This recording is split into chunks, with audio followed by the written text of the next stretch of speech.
Lord. In 1969, at an oceanside hotel in Honolulu, Hawaii, a young woman arrived in the night. In the morning, she flung open her hotel bedroom curtains to reveal a sprawling parking lot, and in the distance, the famous Waikiki Beach. That young woman was Joni Mitchell, a folk singer born in 1943.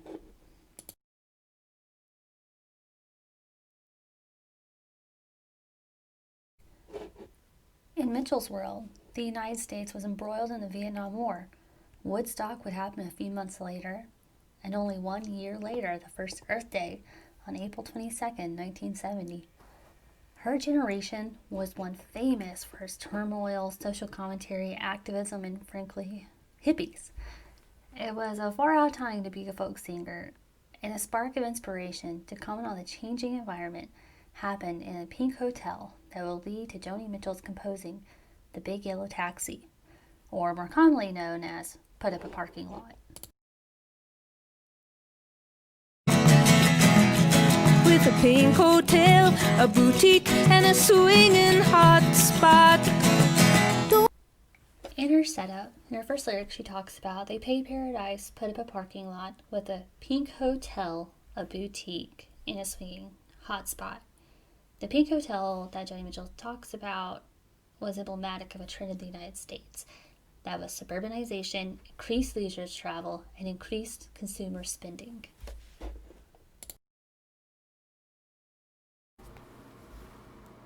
After World War II, when the troops came home en masse, they wanted the American dream, a family, a home, a car. In response, a new sort of home arose, the suburban home outside of the polluted city centers, with highway access to those city centers. The first of these experimental housing developments was in New York, known as Levittown. In fact, the image in the background is Levittown. It embodied the new America, a home for every family. However, these were new spaces that required a lot of land. These were homes more manufactured than built. We're all familiar with them today, a set of building plans on a tiny parcel of ground, however, hundreds of them. It also meant clearing large swaths of land as neighbors, ironically, began living closer and closer to each other. This meant that the physical landscape had also changed. Joni Mitchell's generation largely did not grow up in the country or in the city. They grew up in the sprawling suburbs. And just as the physical landscape changed, so too was there a sort of psychological need to escape. I would recommend Adam Rome's Bulldozers in the Countryside that talks about this. But suffice it to say that the suburbs was a home that people needed to escape regularly. They took all the trees, put them in a tree museum.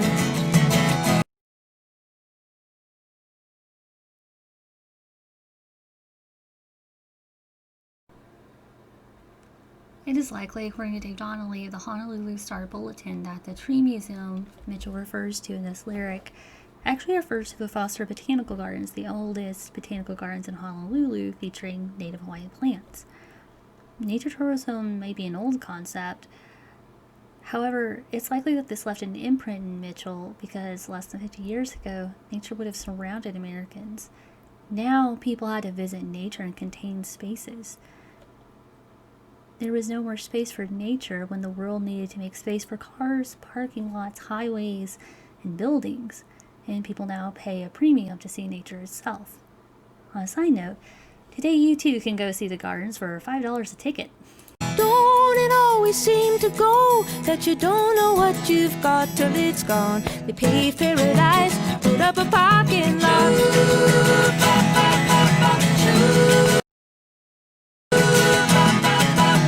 Hey, farmer, farmer, put away the DDT now.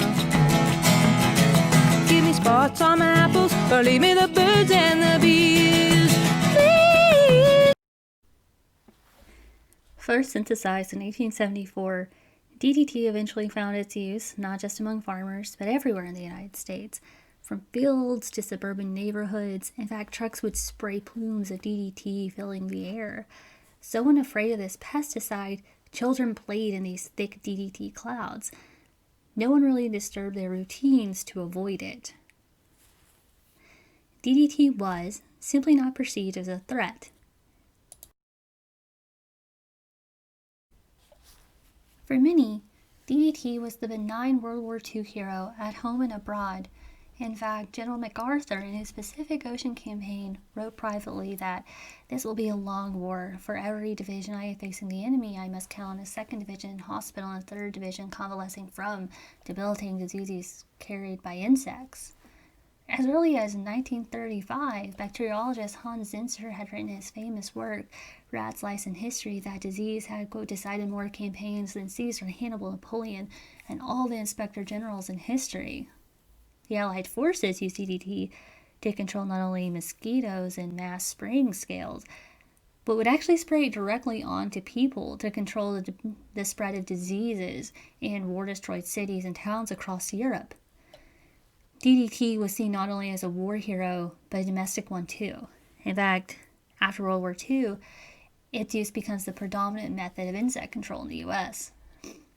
For more on the development, I included a link to a U.S. Navy World War II propaganda film describing the development of DDT and its use abroad. It introduces DDT as this helpful, very benign product that can only help people. Importantly, DDT's use found its high watermark use during the Cold War as part of the, quote, endless frontier of science, as so coined by Vannevar Bush of the Office of Scientific Research. DDT was just a part of that human advancement, not unlike sonar, radar, penicillin, and the atomic bomb. This also meant that farming was becoming a science.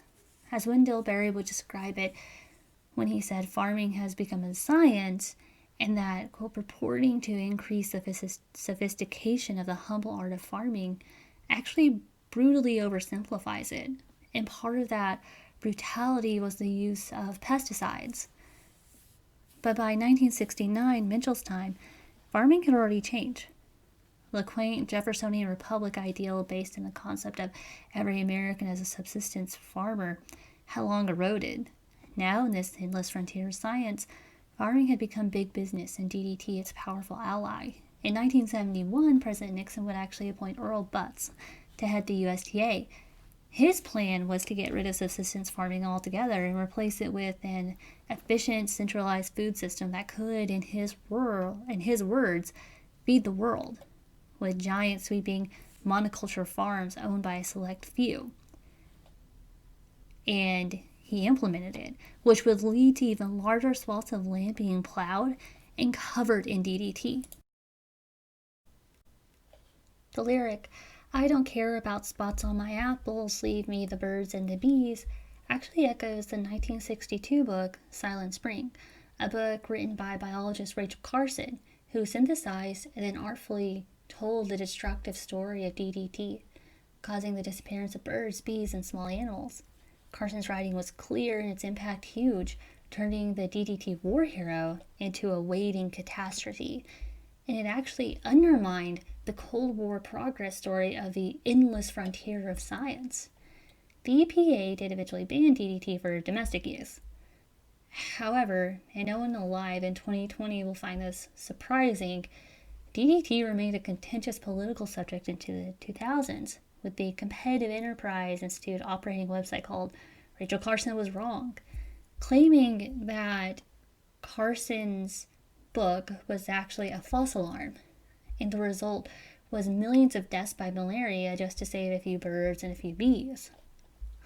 However, Mitchell's song captured a cultural moment that recognized science, but thinking about the long-term invisible side effects could lead us not to the endless frontier, but into a slow, invisible self-destruction. To sum up, Big Yellow Taxi actually captured the cultural moment. It gives us the setup and the political willpower for the Clean Water Act, the Clean Air Act, the creation of the EPA. I spent so much time focusing on this because it's important. It always seemed to go that you don't know what you've got till it's gone. They paved paradise, put up a parking lot. It always seemed to go that you don't know what you've got till it's gone. They paved